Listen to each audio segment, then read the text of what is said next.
lagi mong maisip, lagi mong katakutan, para ka na rin namamatay maraming ulit. How to face death? Yan ang pamagat ng ating pag-aaral ngayon, o kaya ay die another day.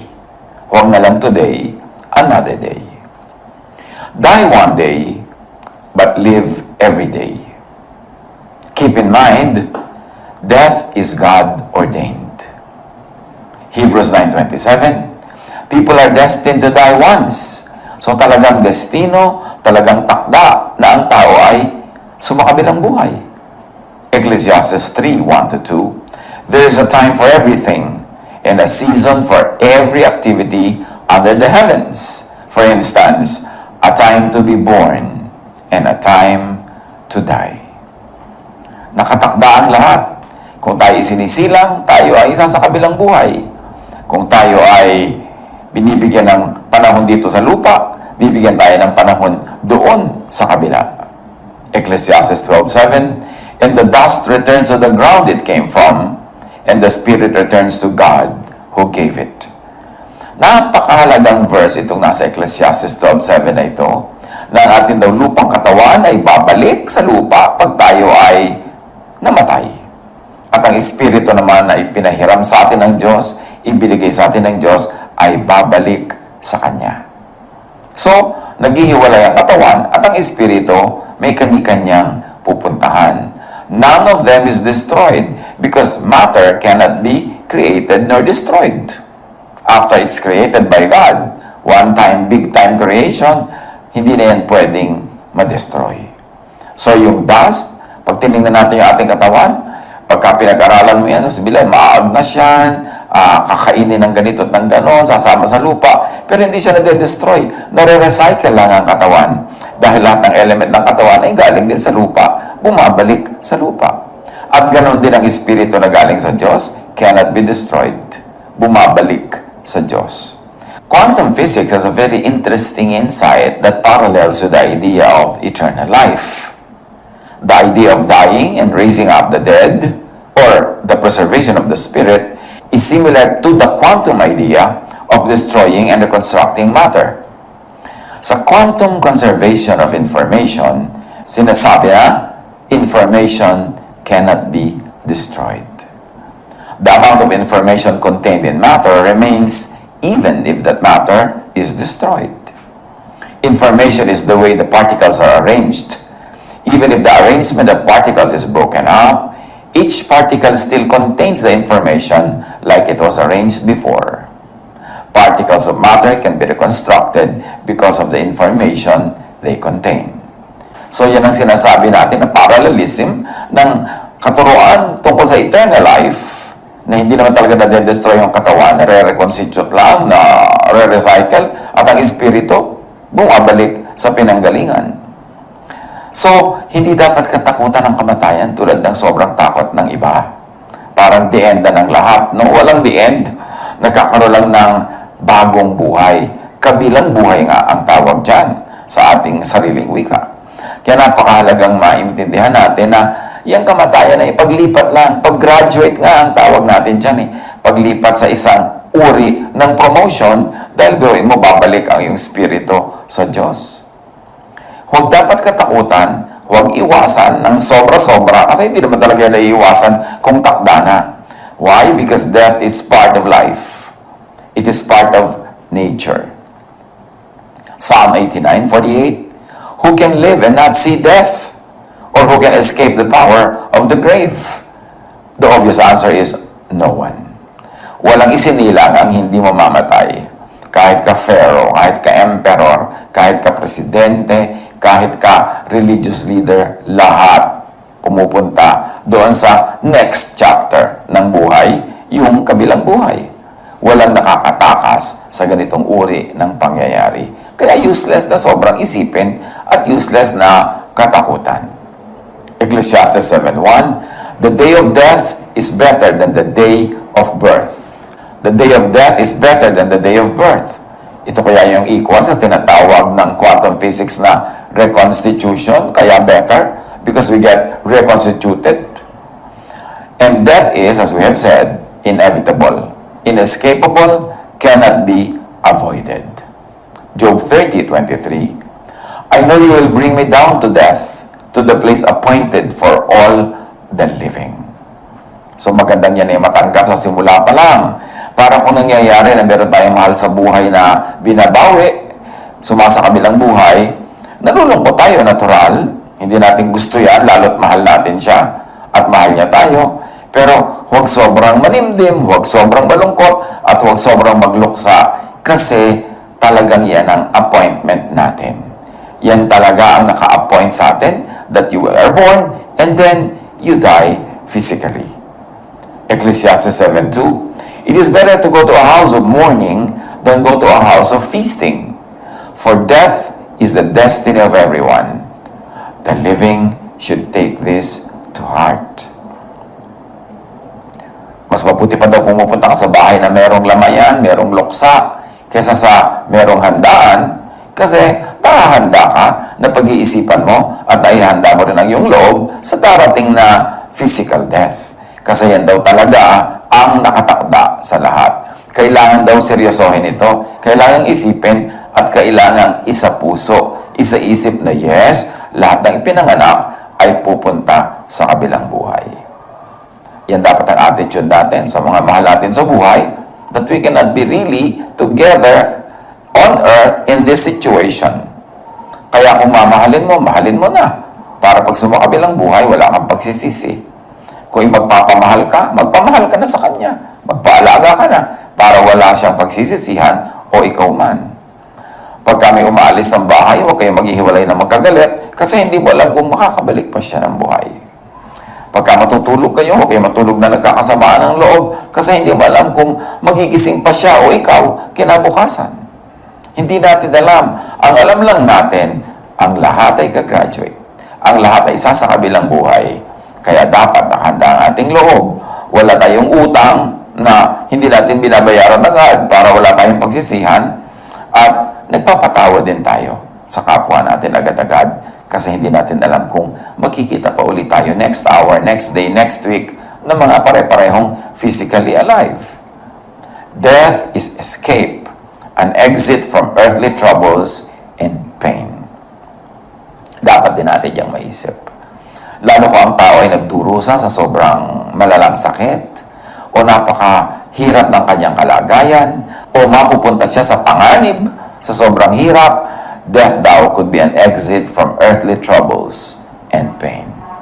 Job 3:20-21. Why is light given to those in misery, and life to the bitter of soul? To those who long for death that does not come, who search for it more than for hidden treasure.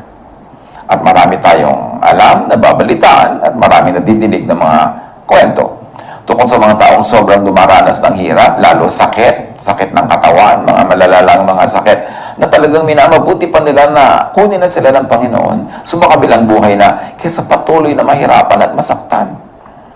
At kung minsan, pati mga nag-aalaga, nagmamahal sa buhay, sa awa doon sa nahihirapan, sila man nire-release na nila, pinapawala na nila yung tao para kung gusto ng kunin ng Panginoon Diyos ay walang resistance, walang mga negative feelings tayo, kundi you release unto God those who really suffer. Job 7:15, pag sobrang hirap ng kalagayan, sabi, so that I prefer strangling and death rather than this body of mine. Dalangin natin na wala sa ating umabot sa ganoon na sobrang mahihirapan, na mamatamisin pang sumakabilang buhay na lang. Pero kung dumarating yung sobrang hirap at ang talagang tunay na lang niyang exit from pain, from difficulty and hardship, yung sumakabilang buhay, that too should be a welcome development, a welcome exit. Kasi hindi naman talaga mamamatay yung tao completely. Naghihiwalay lang yung katawan at espiritu at pareho yun na magkakaroon na naman ng panibagong uri ng buhay. Death is escape, exit from earthly troubles and pain, especially for the godly, for the very righteous. Meron mga sobrang napakabuti nila at marahil ay napakamahal talaga sila ng Diyos, na kesa hayaan na masuong sa hindi maiiwasang pagdurusa ay minamabuti pang kunin na lang at sumakabilang buhay. Isaiah 57:1, The righteous perish, and no one takes it to heart. The devout are taken away, and no one understands that the righteous are taken away to be spared from evil.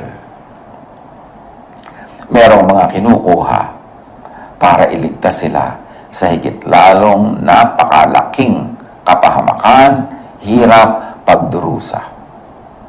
Blessing yun pagka ganon.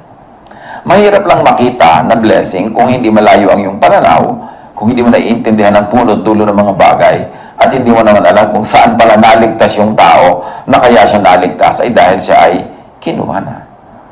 Magtiwala tayo sa Diyos. Kung mahal natin ang ating kapwa, mahal natin ating sarili, higit lalo tayong mahal ng Diyos. Kaya kung meron siyang pasya na kunin ng sino man, mahal natin sa buhay o tayo, tanggapin ng maluwag sa loob. Natural lang na malungkot, natural lang na minsan ay umiyak at magluksa up to a point, pero dapat hindi yun sagad kasi alam nating ang Diyos ang may kontrol sa lahat. Isaiah 57:2, those who walk uprightly enter into peace. They find rest as they lie in death. So sa mga upright, sa mga matuwid, sa mga tamang-tamang mamuhay ayon sa kalooban ng Diyos, maaring isang uri ng napakalalim na kapahingahan yung sila ay sumakabilang buhay. Death is passage to eternal life. Kung ito lang naiintindihan ng lahat, dinidibdib, at hindi tayo nagpapadala sa pananakot ng relihiyon, dapat hindi ganun kalaki ang pag-iwas at takot natin sa kamatayan. John 11:25, Jesus said to her, I am the resurrection and the life. The one who believes in me will live, even though they die. So, pwedeng mamatay ang iyong katawan, pero ang iyong espiritu ay patuloy na mabubuhay kasi si Jesus ay nabuhay na muli at ang lahat ng nananalig sa Kanya ay magkakaroon ng buhay na walang hanggan. Ecclesiastes 12:7, and the dust returns to the ground it came from, and the spirit returns to God who gave it. Tulad ng binasa na natin kanina, na ang espiritu sa oras ng kamatayan ay bumabalik sa Diyos. Hindi siya napapahamak, hindi siya nabubulid, hindi siya natatapon tulad ng panakot ng marami. Galing sa Diyos, natural babalik siya sa Diyos. Alam mo yung galing sa Diyos ay mapatapon kung saan-saan na lamang. Pag-isipan natin yan. Pagbulay-bulayan. 2 Corinthians 5:8, we are confident, yes, well pleased, rather than to be absent from the body and to be present with the Lord. Napakalinaw ng sinasabi nitong 2 Corinthians 5:8. Pag absent ka na sa body, present ka na sa Lord. Pag lagot ng iyong hininga, pag iyong humiwalay na ang espiritu sa iyong katawan, nandun na siya sa Panginoon, yung espiritu mo, at yung katawan mo naman, babalik sa lupa. May tinatawag na quantum teleportation sa quantum physics. It is a process in which quantum information, like the exact state of an atom or a photon, can be transmitted, exactly in principle, from one location to another with the help of classical communication and quantum entanglement between the sending and the receiving location. The process is done by entangling the particles of one object from the sending location and then recreates the object in the receiving location. Since entanglement allows you to affect both parties by just affecting its pair, you can recreate the entangled object to another location where it will be teleported to. This process requires that the original object be destroyed from the initial location and simultaneously recreated in the desired location. Yan ang sinasabi ng quantum physics. Sana naintindihan natin. Kung hindi naman, hayain na. Ang sinasabi lang noon, ang equivalent in spirituality, it is like dying here and being alive sa kabilang buhay. Lumipat lang. At hindi pwedeng lumipat patungo ron kung hindi siya mawawala dito. So, kailangan mangyari ang kamatayan para magkaroon ng buhay sa kabilang buhay, ng buhay na walang hanggan. How do you face death? Or how do you die another day? Live every day. Die once, but live every day. Minsan lang naman namamatay ang tao eh. Pero dapat lahat ng araw na hindi siya namamatay, dapat siya'y mabuhay. Yung buhay na buhay at mag-enjoy sa buhay. Hindi yung buhay na buhay ka, ang iniisip mo, kamatayan. Ang laman ng utak mo, kamatayan. Ang kinakatakutan mo, kamatayan. Sayang yung araw na to para ka mabuhay kung inubos mo sa issue ng kamatayan. So get and have a life. Mahalaga na buhay ka. Maranasan mong ma-enjoy ang mga kulay ng mundo, ang mga amoy ng mundo, lalo siyempre yung mababango. No? Makita mo yung mga lasa ng mundo, malasap mo ang inilaan ng Panginoon. God made us, created our bodies to be very, very sensual, very sensuous. So huwag kang mag-guilty pag sensual ka, kasi Diyos ang naglikha, ang lumikha, ang nag-design ng ating buong pagkatao. John 10:10, the thief comes only to steal and kill and destroy. I have come that they may have life and have it to the full. So ang gusto ni Jesus, ang buhay natin talagang buhay na buhay, masigla, nararanasan natin ang lahat ng mga tama at magagandang bagay. Sabi niya, ang kalaban, dumating lang yan para kayo nakawan, patayin, sirain. Pero ako, ang gusto ko para sa inyo, buhay. Buhay na punong-puno, masaya, masigla, makulay. So, how do you face death? Enjoy your life. Para pag natapos na yung buhay na ito, wala kang pagsisisi, hindi bitin, hindi kulang. How do you face death? Minimize pain, so you don't die many times, but only once. How do you face death? Maximize pleasure. Para bawat araw na buhay ay sulit, at kung nagwakas na ang buhay na ito, eh di nagwakas, pero na-maximize mo na yung pleasure na inilaan sa iyo ng Diyos. Psalm 16:11, you make known to me the path of life. You will fill me with joy in your presence, with eternal pleasures at your right hand. Punong-puno ng magandang plano ang Diyos para sa ating buhay. Pero kung minsan, yung religion na nagtuturo sa atin na magdusa, magtiis, gutumin ng sarili, lagi na lang magtimpi, kahit na hindi naman masama yung gustong gawin, lagi na lang magsakripisyo, hindi yan ang hinihingi ng Diyos. Minsan, religion lang ang humihingi nun.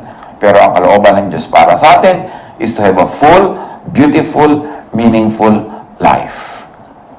That's the way to die, by living well. Because when you have lived well, then come death if it should come. Total, hindi naman yan naiiwasan at nakatakda sa lahat. Pero wala kang pagsisisi at pagsisisihan. Ecclesiastes 2:10, sabi ni Solomon, pinakamarunong na tao sa buong mundo, pero pinakamasipag, ang daming ginawa, deserving niya maging happy at mag-enjoy ng pleasures. Sabi niya, I denied myself nothing my eyes desired. I refused my heart no pleasure. My heart took delight in all my labor, and this was the reward for my toil. Si Solomon, naubod ng sipag sa kanyang buhay, napakaraming project, napakaraming ginawa, napakatalino, ay nag-enjoy sa buhay. Ang matatalino, mag-e-enjoy sa buhay. Kasi ang buhay ay regalo ng Diyos at ang enjoyment ay kalooban ng Diyos. Sinabi na natin, maximize pleasure, minimize pain. How else do you face death? By having a good life. Do the most good. Yan din ang ibig sabihin ng good life. Hindi lang yung para sa sarili mo yung good, kundi para rin sa kapwa. Sa abot ng iyong makakaya, lagi kang gumagawa ng mabuti sa kapwa, lalo sa mga kawawa, sa mga maralita, sa mga api, sa mga gutom at uhaw, sa mga nagiginaw, sa mga kinakapos. Do the most good. That's how you face death. So that when death comes, you know that you have done the maximum good that you could do within your power. You will go and face your God. You will face your Maker with a very, very glad heart. Psalm 34:14, turn from evil and do good. Seek peace and pursue it. So when you turn from evil and do good, when you seek peace, you are ready for death anytime. Galatians 6:9, let us not become weary in doing good, For at the proper time, we will reap a harvest if we do not give up. And that time could be earthly time or heavenly time. In any or in both cases, doing good will reap a very good harvest. And when you have done all this, you minimized pain, maximized pleasure, did the most good, and when you are called by God, then meet your Maker. Amos 4:12, prepare to meet your God. At yung pagpe-prepare na yan, hindi lang puro religious activity, religious sacrifice, kundi enjoyan mo ang buhay na ipinahiram sa'yo, magpa-enjoy ka rin sa kapwa, maging mabuti ka, at yan ang paghahanda mo to meet your God. Ipagsusulit mo na yung mga ibinigay niya sa'yo, sumulit na parami mo, parang yung parable of the talents. Yung ibinigay sa'yo, tumubo, itinanim mo, namunga. So yung ibinigay sa iyo ng Diyos na talent, tumubo, namunga. Ang ibinigay sa iyo, pinahiram na oras, na-enjoy mo, na-enjoy ng iba, nakagawa ka ng maximum good, then you can meet your Maker anytime. And if I go and prepare a place for you, sabi ni Jesus, I will come back and take you to be with me so that you also will be where I am. So, nakahanda si Jesus na tayo tanggapin. Pagka nalagot ang ating hininga, instantly, nandun na tayo sa presence ng Diyos. What's the worry? Malulungkot lang yung mga naulila, yung mga naiwan dahil mamimiss yung pumunta sa kabilang buhay. Pero yung pumunta sa kabilang buhay, sa sarap ng kasama ang Panginoon, sa ligaya sa kabilang buhay, siguro hindi niya mamimiss yung earthly life kung saan napakaraming problema at napakaraming misery. So, ang totoo nun, kung nalulungkot tayo pag merong sumakabilang buhay, nalulungkot tayo para sa ating sarili, hindi para sa Kanya. At ang maganda, ang mabuti, pag meron tayong mahal sa buhay na kinuha na ng Panginoon, luwagan natin ang ating dibdib, i-release natin yung tao, yung espiritu niya to God, para maluwag ang lahat, para magkaan sa lahat.